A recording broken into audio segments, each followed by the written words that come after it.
بسم اللہ الرحمن الرحیم۔ آج ہم انشاءاللہ ذکر کریں گے حصہ نمبر 17 میں سیرت النبی کا کہ محاذ آرائی کی تیسری صورت جو پیدا ہوئی تھی، پہلوں کے واقعات اور افسانوں سے قرآن کا مقابلہ کرنا اور لوگوں کو اسی میں الجھائے اور پھنسائے رکھنا۔ چنانچہ نضر بن حارث کا واقعہ ہے کہ اس نے ایک بار قریش سے کہا، قریش کے لوگوں، خدا کی قسم تم پر ایسی افتاد آن پڑی ہے کہ تم لوگ اب تک اس کا کوئی توڑ نہیں لا سکے۔ محمد صلی اللہ علیہ وآلہ وسلم تم میں جوان تھے تو تمہارے سب سے پسندیدہ آدمی تھے، سب سے زیادہ سچے اور سب سے بڑھ کر امانت دار تھے۔ اب جب کہ ان کی کنپٹیوں پر سفیدی دکھائی پڑنے کو ہے، یعنی ادھیڑ عمر ہو چکے ہیں، اور وہ تمہارے پاس کچھ باتیں لے کر آئے ہیں تو تم کہتے ہو کہ وہ جادوگر ہیں۔ نہیں بخدا وہ جادوگر نہیں، ہم نے جادوگروں کو دیکھا ہے، ان کی جھاڑ پھونک اور گرہ بندی بھی دیکھی ہے، اور تم لوگ کہتے ہو وہ کاہن ہیں۔ نہیں بخدا وہ کاہن بھی نہیں، ہم نے کاہنوں کو بھی دیکھا ہے، ان کی الٹی سیدھی حرکتیں بھی دیکھی ہیں اور ان کی فکرہ بندیاں بھی دیکھی ہیں۔ تم لوگ کہتے ہو کہ وہ شاعر ہیں۔ نہیں بخدا وہ شاعر بھی نہیں، ہم نے شعر بھی دیکھا اور اس کے شعر بھی دیکھے اور شاعر بھی دیکھے اور اس کے سارے اصناف حجز جزر وغیرہ سنے ہیں۔ تم لوگ کہتے ہو وہ پاگل ہیں۔ نہیں بخدا پاگل بھی نہیں، ہم نے پاگل پن بھی دیکھے ہیں۔ یہاں نہ اس طرح کی گھٹن ہے، نہ ویسی بہکی باتیں ہیں، اور نہ ان کی جیسی الٹی سیدھی حرکتیں ہیں۔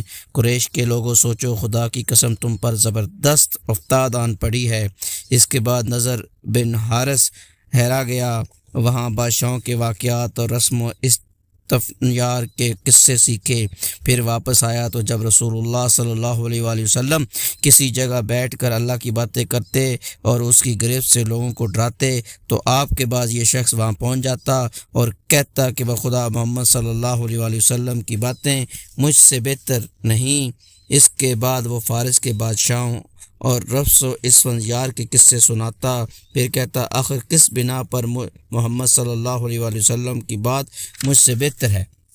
ابن عباس کی روایت ہے کہ نضر نے چند لونڈیاں خرید رکھی تھیں، اور جب وہ کسی آدمی کے متعلق سنتا کہ وہ نبی اکرم صلی اللہ علیہ وآلہ وسلم کے دلائل کی طرف مائل ہے تو اس پر ایک لونڈی مسلط کر دیتا جو اسے کھلاتی پلاتی اور گانے سناتی، یہاں تک کہ اسلام کی طرف اس کا جھکاؤ باقی نہ رہ جاتا۔ اسی سلسلے میں یہ ارشاد ربانی نازل ہوا، کچھ لوگ ایسے ہیں جو کھیل کی بات خریدتے ہیں تاکہ اللہ کی راہ سے بھٹکا دے۔ محاذ آرائی کی چوتھی صورت پیدا ہوئی۔ سودے بازیاں جن کے ذریعے مشرکین کی یہ کوشش تھی کہ اسلام اور جاہلیت دونوں بیچ راستے میں ایک دوسرے سے جا ملیں، یعنی کچھ لوگ اور کچھ دو کے اصول پر اپنے بعض باتیں مشرکین چھوڑ دیں اور بعض باتیں نبی اکرم صلی اللہ علیہ وآلہ وسلم چھوڑ دیں۔ قرآن پاک میں اسی کے متعلق ارشاد ہوا، وہ چاہتے ہیں کہ آپ ڈھیلے پڑ جائیں تو وہ بھی ڈھیلے پڑ جائیں۔ چنانچہ ابن جریر اور طبرانی کی ایک روایت ہے کہ مشرکین نے رسول اللہ صلی اللہ علیہ وآلہ وسلم کو یہ تجویز پیش کی کہ ایک سال آپ ان کے معبودوں کی پوجا کیا کریں اور ایک سال وہ آپ کے رب کی عبادت کیا کریں گے۔ عبدل بن حمید کی ایک روایت سے اس طرح کے مشرکین نے کہا، اگر آپ ہمارے معبودوں کو قبول کر لیں تو ہم بھی آپ کے خدا کی عبادت کریں گے۔ ابن اسحاق کا بیان ہے کہ رسول اللہ صلی اللہ علیہ وآلہ وسلم خانہ کعبہ کا طواف کر رہے تھے کہ اسود بن مطلب بن اسد بن عزہ، ولید بن مغیرہ، امیہ بن خلف اور عاص بن وائل سہمی آپ کے سامنے آئے۔ یہ سب اپنی قوم کے بڑے لوگ تھے۔ بولے، اے محمد صلی اللہ علیہ وآلہ وسلم، آؤ جسے تم پوجتے ہو اسے ہم بھی پوجیں، اور جسے ہم پوجتے ہیں اسے تم بھی پوجو، اس طرح ہم اور تم اس کام میں مشترک ہو جائیں۔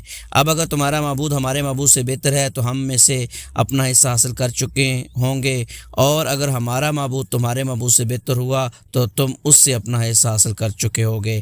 اس پر اللہ تعالیٰ نے پوری سورہ قل یا ایھا الکافرون نازل فرمائی، جس میں اعلان کیا گیا کہ جسے تم لوگ پوجتے ہو اسے میں نہیں پوج سکتا۔ اس فیصلہ کن جواب کے ذریعے ان کی مذکر خیز گفت و شنید کی جڑ کاٹ دی گئی۔ روایتوں میں تلافات غالباً اس لیے ہے کہ سودے بازی کی کوشش بار بار کی گئی۔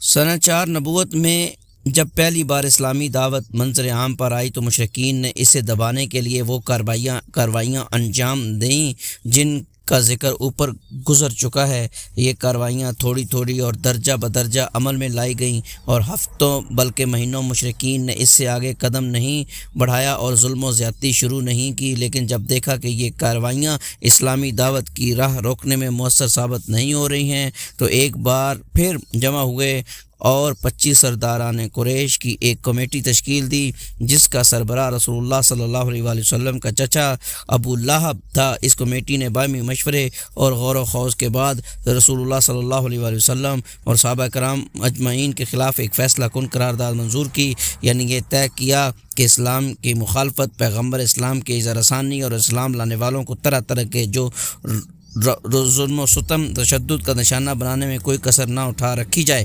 مشرکین نے یہ قرارداد طے کر کے اسے عروبہ عمل لانے کا عزم مصمم کر لیا۔ مسلمانوں پر خصوصاً کمزور مسلمانوں کے اعتبار سے تو یہ کام بہت آسان تھا، لیکن رسول اللہ صلی اللہ علیہ وسلم کے لحاظ سے بڑی مشکلات تھیں۔ آپ ذاتی طور پر پرشکوہ، باوقار اور منفرد شخصیت سے مالک تھے۔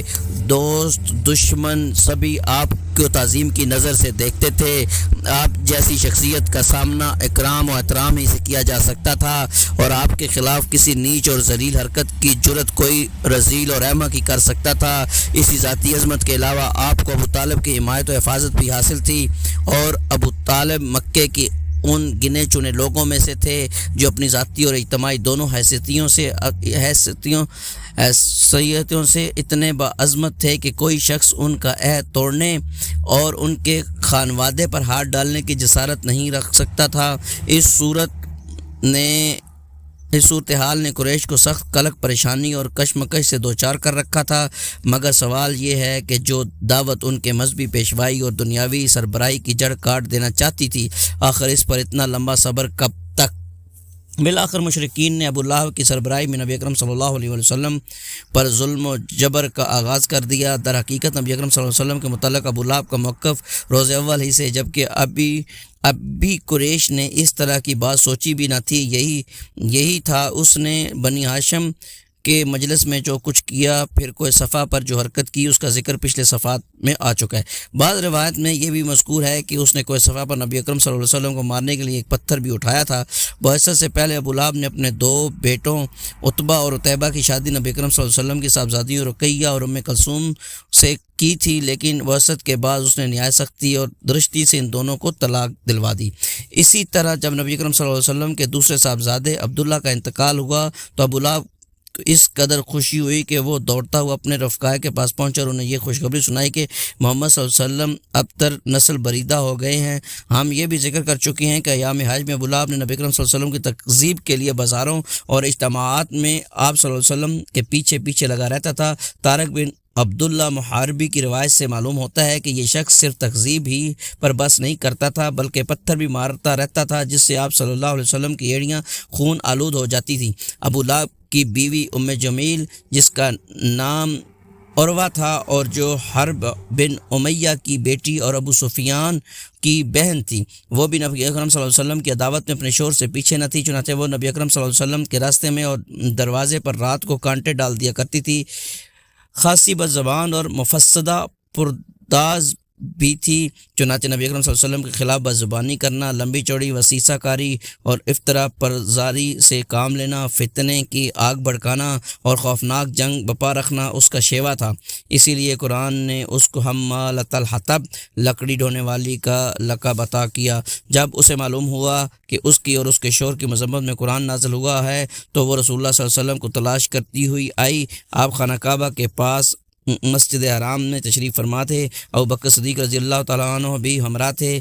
یہ مٹھی بھر پتھر لیے ہوئے تھی، سامنے کھڑی ہوئی تو اللہ نے اس کی نگاہ پکڑ لی اور وہ رسول اللہ صلی اللہ علیہ وسلم کو نہ دیکھ سکی، صرف ابو بکر رضی اللہ تعالیٰ عنہ کو دیکھ ہی رہی تھی۔ اس نے سامنے پہنچتے ہی سوال کیا، ابو بکر تمہارا ساتھی کہاں ہے؟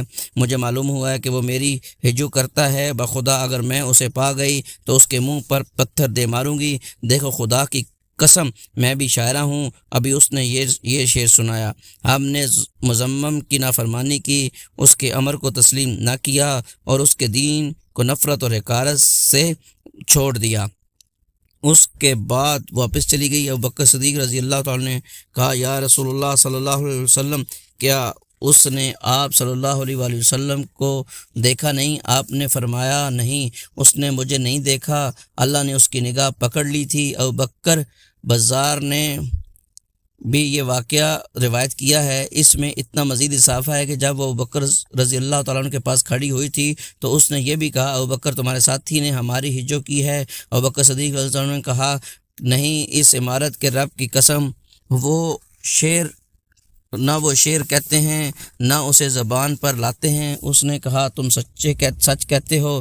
ابو لہب اس کے باوجود یہ ساری حرکتیں کر رہا تھا کہ رسول اللہ صلی اللہ علیہ وآلہ وسلم کا چچا اور پڑوسی تھا، اس کا گھر آپ صلی اللہ علیہ وسلم کے گھر سے متصل تھا۔ اسی طرح آپ صلی اللہ علیہ وسلم کے دوسرے پڑوسی بھی آپ صلی اللہ علیہ وسلم کو گھر کے اندر ستاتے تھے۔ ابن اسحاق کا بیان ہے کہ جو وہ گھر کے اندر رسول اللہ صلی اللہ علیہ وسلم کو اذیت دیا کرتا تھا وہ یہ تھا: ابو لہب، حکم بن ابو العاص بن امیہ، عقبہ بن ابو معیط، عدی بن حمر، ثقفی، ابن الاسد، حزہ، یہ سب کے سب آپ صلی اللہ علیہ وسلم کے پڑوسی تھے، اور ان میں سے حکم بن ابن العاص کے علاوہ کوئی بھی مسلمان نہ ہوا۔ ان کے ستانے کا طریقہ یہ تھا کہ جب آپ صلی اللہ علیہ وسلم نماز پڑھتے تو کوئی شخص بکری کا بچہ دانی اس طرح ٹکا کر پھینکتا کہ وہ ٹھیک آپ صلی اللہ علیہ وسلم کے اوپر گرتی۔ چولہے پر ہانڈی چڑھائی جاتی تو بچہ دانی اس طرح پھینکتے کہ سیدھے ہانڈی میں جا گرتی۔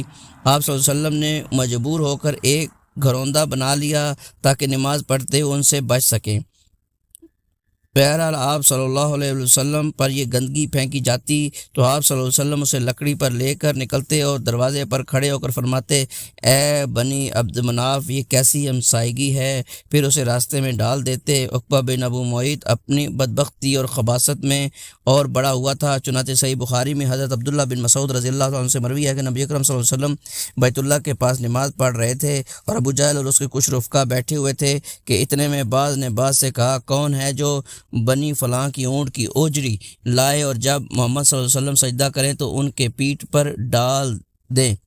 اس پر قوم کا بدبخت ترین آدمی عقبہ بن ابو معیط اٹھا اور اوجری لاکھ انتظار کرنے لگا۔ جب نبی صلی اللہ علیہ وسلم سجدے میں تشریف لے گئے تو اسے آپ صلی اللہ علیہ وسلم کی پیٹھ پر دونوں کندھوں کے درمیان ڈال دیا۔ سارا ماجرا دیکھ رہا تھا مگر کچھ کر نہیں سکتا تھا، کاش میرے اندر بچانے کی طاقت ہوتی۔ حضرت ابن مسعود رضی اللہ تعالیٰ عنہ فرماتے ہیں کہ اس کے بعد وہ ہنسی کے مارے ایک دوسرے پر گرنے لگے اور رسول صلی اللہ علیہ وسلم سجدے ہی میں پڑے رہے، سر نہ اٹھایا، یہاں تک کہ فاطمہ رضی اللہ تعالیٰ عنہ آئیں اور آپ کے پیٹھ سے اوجری ہٹا کر پھینکی۔ تب آپ صلی اللہ علیہ وسلم نے سر اٹھایا، پھر 3 بار فرمایا، اللہم علیکہ بقریش، اے اللہ تو قریش کو پکڑ لے۔ جب آپ صلی اللہ علیہ وآلہ وسلم نے بد دعا کی تو ان پر بہت گراں گزری، کیونکہ ان کا عقیدہ تھا کہ اس شہر میں دعائیں قبول کی جاتی ہیں۔ اس کے بعد آپ صلی اللہ علیہ وسلم نے نام لے کر بد دعا کی، اے اللہ ابو جہل کو پکڑ لے اور عتبہ بن ربی، شیبہ بن ربی، ولید بن عتبہ، امیہ بن خلف اور عقبہ بن ابی معیط کو پکڑ لے۔ انہوں نے 7ویں کا بھی نام گنایا لیکن راوی کو یاد نہ رہا۔ ابن مسعود رضی اللہ تعالیٰ عنہ فرماتے ہیں کہ اس ذات کی قسم جس کے ہاتھ میں میری جان ہے، میں نے دیکھا کہ جن لوگوں کے نام رسول اللہ صلی اللہ علیہ وسلم نے گن کر لیے تھے سب کے سب بدر کے کنویں میں مقتول پڑے ہوئے تھے۔ امیہ بن خلف کا وطیرہ تھا کہ جب رسول اللہ صلی اللہ علیہ وسلم کو دیکھتا تو لعن طعن کرتا۔ اسی کے متعلق یہ آیت نازل ہوئی، ویل لکل ہمزۃ لمزہ، ہر لعن طعن اور برائیاں کرنے والے کے لیے تباہی ہے۔ ابن ہشام کہتے ہیں کہ ہمزہ وہ شخص ہے جو علانیہ گالی بکے اور آنکھیں ٹیڑھی کر کے اشارے کرے، اور لمزہ وہ شخص ہے جو پیٹھ پیچھے لوگوں کی برائیاں کرے اور انہیں اذیت دے۔